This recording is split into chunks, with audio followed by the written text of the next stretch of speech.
हे क्या आप अपने लिए एक परफेक्ट लाइफ डिज़ाइन करना चाहते हैं? तो उसकी क्या राज़ है? जानना है तो एक छोटे से वीडियो को आखिर तक नहीं देखेंगे? नमस्कार, मैं मनोवैज्ञानिक डॉक्टर मयूरिका दास विश्वास और स्वागत है आपका योर सर्वाइवल मॉडल में। तो मेरे पास बहुत सारे लोग आते हैं और वो अपनी समस्याओं की चर्चा करते हैं। जब वो अपनी समस्याओं के बारे में बात करते हैं तो वो सब कुछ बोल डालते हैं। मेरा बाप खड़ूस है, मेरी माँ मुझसे प्यार नहीं करती, वो मेरे भाई बहनों से प्यार करती है, मेरे भाई बहन मुझसे जेलस है, मेरे हस्बैंड का किसी और के साथ अफेयर चल रहा है, मेरे कुत्ते ने कारपेट पे सूसू कर दिया, मेरे घर पे बहुत बारिश होती रहती है, पता नहीं क्या क्या। बहुत सारी समस्याओं को लेके लोग मेरे सामने आ जाते हैं। तब मुझे उन्हें कहना पड़ता है, ओके, लेकिन इन सब में से आपको सबसे ज़्यादा प्रॉब्लम क्या दे रही है? समस्याएं तो हमारी ज़िंदगी में बहुत होती है, लेकिन हमारे पास एक प्रॉब्लम स्टेटमेंट होना बहुत ज़्यादा ज़रूरी है। तो पॉइंट नंबर 1 है, अपनी ज़िंदगी की समस्याओं में से एक प्रॉब्लम स्टेटमेंट बनाओ। वो कौन सी चीज़ है जिसे आप अभी सुलझाना चाहते हैं? वो कौन-सी चीज़ है जिसे एक वाक्य में लिख के आप अपनी प्रॉब्लम स्टेटमेंट बना सकते हैं? मुझे नई नौकरी ढूँढनी है, मुझे अपनी पार्टनर के साथ बेहतर रिलेशनशिप चाहिए, मुझे मेरे पेरेंट्स ने जो भी दुःख दिया है, उन सारे दुखों को, गमों को भुला देना है और ज़िंदगी में आगे बढ़ना है। मुझे अपनी ज़िंदगी में अच्छी आदतें तैयार करनी हैं। अपनी जो भी प्रॉब्लम स्टेटमेंट है उसे एक वाक्य में लिखिए, एक प्रॉब्लम को चुनिए, one problem at a time, एक-एक करके सॉर्ट आउट करेंगे तो चीज़ें क्लियर होने लगेंगी। दूसरी स्ट्रैटेजी है कि ये तो पता करो कि आपको चाहिए क्या? थेरेपी में आए हुए बहुत सारे लोग मुझे ये कहते रहते हैं उनको ज़िंदगी में क्या नहीं चाहिए। मुझे शराब पीना छोड़ना है, मुझे वज़न कम करना है, मैं इतना मोटा नहीं रहना चाहता हूँ, मैं चाहता हूँ मैं ज़्यादा एक्टिव बन जाऊँ, मैं चाहता हूँ मेरे पार्टनर के साथ मेरी सेक्स लाइफ बहुत ज़्यादा अच्छी होनी चाहिए, मैं चाहता हूँ मैं बहुत पॉपुलर बनूँ, मैं चाहता हूँ कि मैं शार्क टैंक में जाऊँ और बहुत सारे पैसों की फंडिंग मिले मुझे। मैं चाहता हूँ मैं खुद ही एक शार्क बन जाऊँ। तो लोग बहुत सारी चीज़ें चाहते हैं। अगेन एक चीज़ को चुनिए एक टाइम पे और क्लियर हो जाइए कि आपको चाहिए क्या। ओके, क्लियर हो जाइए कि आप किस तरफ आगे बढ़ना चाहते हैं। समस्याओं से बाहर निकलने की कोशिश कीजिए और सल्यूशन की तरफ जाइए। बैठ के सोचिए, सल्यूशन को डिस्क्राइब कीजिए कि वो सल्यूशन कैसा दिखता है। जैसे कि मैंने कहा था, प्रॉब्लम को एक प्रॉब्लम स्टेटमेंट में बांध दीजिए, लेकिन सल्यूशन को एकदम खुला छोड़ दीजिए। जब आपका वो सल्यूशन अचीव हो जाएगा तब आपकी ज़िंदगी कैसी होगी, आपके आसपास कौन-कौन लोग होंगे, क्या सीन होगा वहाँ पे, क्या चल रहा होगा जब आपका लक्ष्य जो है वो आप प्राप्त कर लेंगे। उस वक़्त लोग आपसे क्या कह रहे होंगे, आपको कैसा महसूस होगा, आप क्या करना चाहेंगे, सब कुछ लिख डालिए और क्लियर हो जाइए कि आपका सल्यूशन दिखता कैसा है।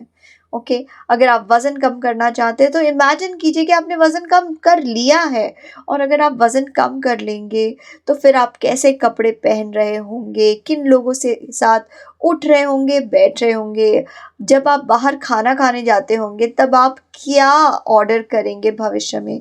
ये सारी चीज़ों को क्लियर करके लिख लीजिए, डिस्क्रिप्शन बड़ा करो। तीसरी स्ट्रैटेजी है एक्सप्लोर एंड रिसर्च। एक बार आपको अपनी प्रॉब्लम पता लग गई, आपको ये पता लग गया कि आपका सल्यूशन कैसा दिखता है, उसके बाद सवाल पूछो, बहुत सारे सवाल पूछो कि जो ज़िंदगी मुझे चाहिए वो किसके पास है? उसके पास वो ज़िंदगी कैसे आई?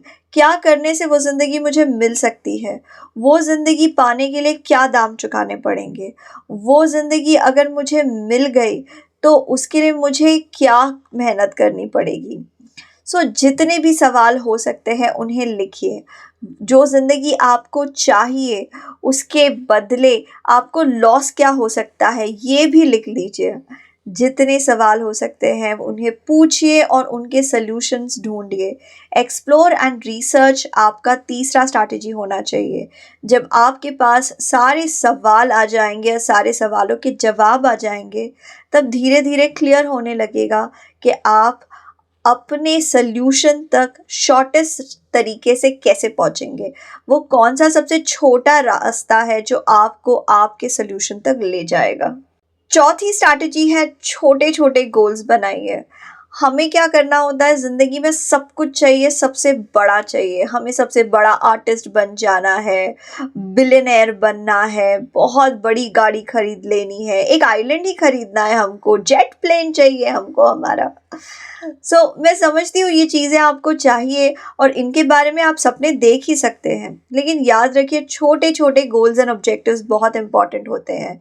इस हफ्ते क्या कर लेना है, इस महीने क्या कर लेना है, अगले 6 महीने में कितने कोर्सेज कंप्लीट करने हैं, किन किन लोगों से दोस्ती कर लेनी है, कौन सी आदतें छोड़ देनी है और कौन सी नई आदत बनानी है। छोटे छोटे ऑब्जेक्टिव्स को तय कीजिए। जितने ज़्यादा आप अपने छोटे ऑब्जेक्टिव्स को प्राप्त कर लेंगे, उतना ही ज़्यादा आपका कॉन्फिडेंस बढ़ जाएगा और आप देख पाएंगे कि किस तरीके से आप अपने लक्ष्य के नज़दीक पहुंच रहे हैं। छोटे ऑब्जेक्टिव्स अगर आप नहीं बनाएंगे तो आप समझ ही नहीं पाएंगे कि आप कहाँ से शुरू हुए थे और कितने दूर तक आप पहुँचे हैं। आप मेहनत तो कर रहे होंगे, लेकिन आप अपने आप को अप्रिशिएट नहीं करेंगे। अब इस चीज़ को ऐसे देखते हैं, सोचते हैं कि आप बॉलीवुड में एक बहुत बड़े एक्टर बनना चाहते हैं। अगर आपने छोटे ऑब्जेक्टिव्स नहीं तय किए हैं तो आप इस चीज़ को देख ही नहीं पाएंगे कि आप अपने शहर से बॉलीवुड तक आए, आपने ऑडिशंस दिए, आपको छोटे रोल्स मिले हैं। जब आप छोटे ऑब्जेक्टिव्स तय कर पाएंगे तब आप देख पाएंगे कि आप अपने स्टार्टिंग पॉइंट से कितने दूर आ गए हैं। अभी भी कितने सारे लोग हैं जो अभी भी अपने घर पे बैठे हैं और बॉलीवुड में आने का सपना देख रहे हैं, लेकिन आप यहाँ पर आके कुछ रोल्स कर रहे हैं, कुछ काम कर रहे हैं। ये अमेजिंग है। छोटे ऑब्जेक्टिव्स आपको आगे बढ़ने में मदद करते हैं। पांचवी स्ट्रैटेजी है फेल फास्ट लर्न फास्ट। देखो, बहुत सारे लोग हैं जो फेलियर से बहुत डरते हैं और सोचते हैं कि मेरी ज़िंदगी में सब कुछ परफेक्ट होना चाहिए, मतलब एक भी चीज़ गड़बड़ नहीं होनी चाहिए, जो भी होगा सब बहुत अच्छा होगा। क्योंकि उनको परफेक्शन चाहिए होता है, इसलिए वो ऐसी चीज़ों को स्टार्ट ही नहीं करते जहाँ पे रिस्क है, जहाँ पे फेलियर है। ये एक बहुत गलत स्ट्रैटेजी है। Fail fast learn fast. अगर आप आगे बढ़ना चाहते हैं तो आपको अटेम्प्ट लेना पड़ेगा। अटेम्प्ट लेंगे अगर आप तो फेलियर के चांसेस है। अगर आप फेल हो भी गए, हार भी गए, तो उसमें से आपको कुछ सीखने मिलेगा। जैसे कि एडिसन ने बहुत कोशिश की लाइट बल्ब बनाने की, और जब उन्हें पूछा गया कि आप कितने बार फेल हुए तो उन्होंने कहा एक भी बार नहीं, क्योंकि हर अटेम्प्ट ने मुझे कुछ सीखने में मदद की। अपने हर अटेम्प्ट को ऐसा अटेम्प्ट सोचिए कि जो आपको सीखने में मदद करता है। जितनी भी आप गलतियां करते हैं वो आपको आगे बढ़ने में मदद करती हैं।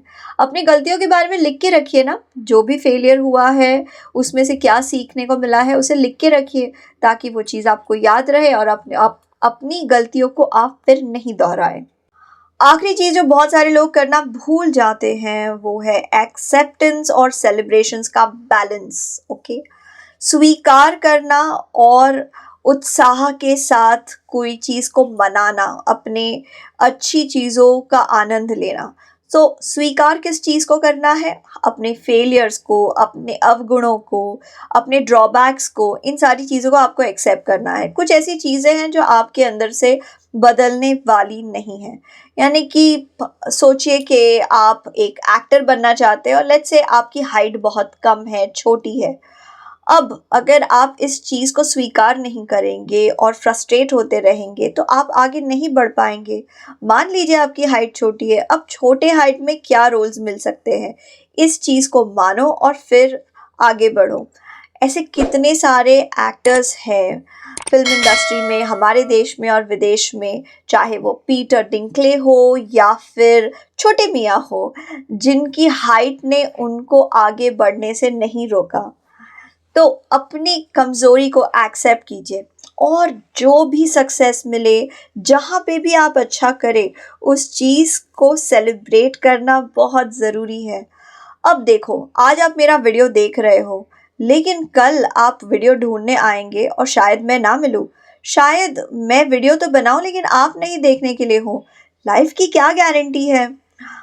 2 ही चीज़ें हो सकती है, या तो हम लंबा जिएँगे या तो हम कभी भी मर सकते हैं। अगर हम कभी भी मर सकते हैं तो सेलिब्रेट करते रहना अच्छा है, और अगर हम लंबा जीने वाले हैं तब भी सेलिब्रेट करना बहुत ज़्यादा ज़रूरी है। आशा करते हैं ज़िंदगी को डिज़ाइन करने को लेके ये वीडियो जो मैंने बनाया है, ये आपको अच्छा लगा होगा।